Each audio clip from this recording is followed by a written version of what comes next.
Alright, what's up guys? This is Lucy's Reptiles. And this is just gonna be like a short vid on breeding mice. Not mice, but rats. Well, I guess you could say rats and mice. But alright, as you can see in here, I got a 1-to-1 ratio. Here's my big male right there. And then back in the corner is my female. And then, well, more likely the video is just going to be on these guys. So there's my all-white female, and then I got my black female poking her head out, and then my black and white male. And then here's, you know, a rat pup that's in there. But usually what I do to feed them, obviously, make sure they have plenty of water, you know, stuff like that. But see, and this is what I do when I feed them. I feed them this. It's all stock. It's for cattle and horses and stuff like that, which it has a lot of good benefits in it for what the rats and mice need. And typically, well, let's just say you do not have a mouse rack or something like that, or a rat rack, whatever. Usually when you go to breed them in a tank setting, like, I mean, this tank right here is 30 gallons.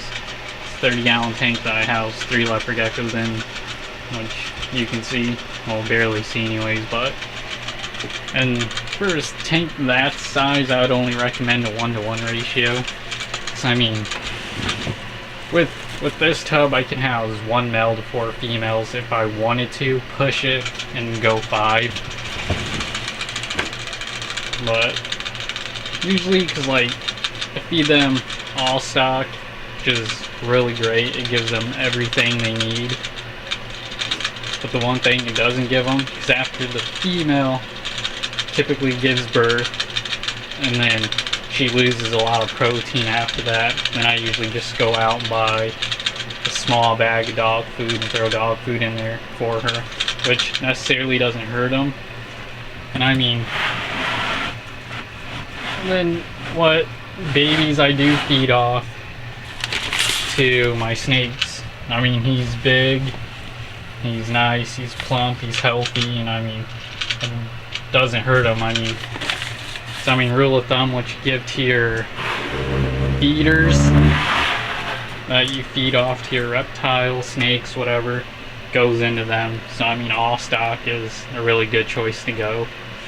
And it's like $12, $13 at Bomb Guards or wherever you can find all stock at, which is really good. But then going on to mice, I pretty much do the same thing, feed them all stock. And then, but see, the difference between mice and rats is because once mice, they give birth, they lose a ton of calcium. And when they do that, they typically go and eat their babies to get all that calcium back.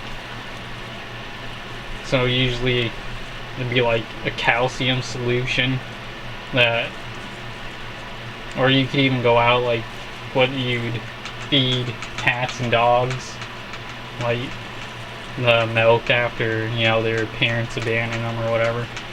I mean, like, so that is a great calcium supplement for them. Typically you will not lose any of the babies from them, but I don't know. I'm gonna go off and say I'm no expert on breeding. This is just how I do it. This is how I was shown to do it. And I mean, I see a lot of different breeding videos on YouTube, so you just can't really take what I say personally on how to breed these animals for food for your reptiles. But yes, that'd be about it.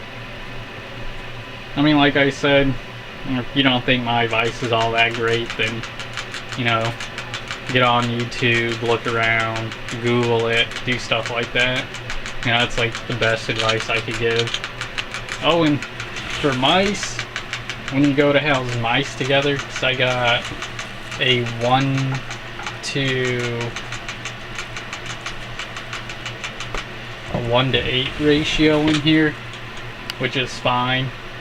Typically, what I like to do is 1 to 5, but 1 to 8's alright.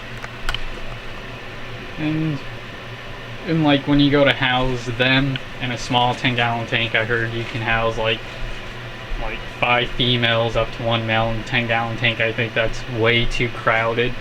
So in a 10-gallon tank, I'd recommend like a 1 to 3 ratio at least. But I'm gonna end this video here. And like I said, I'm no expert on breeding mice and rats. I mean, you know, do your research on what you want to do. And this has been Lucy's Reptiles.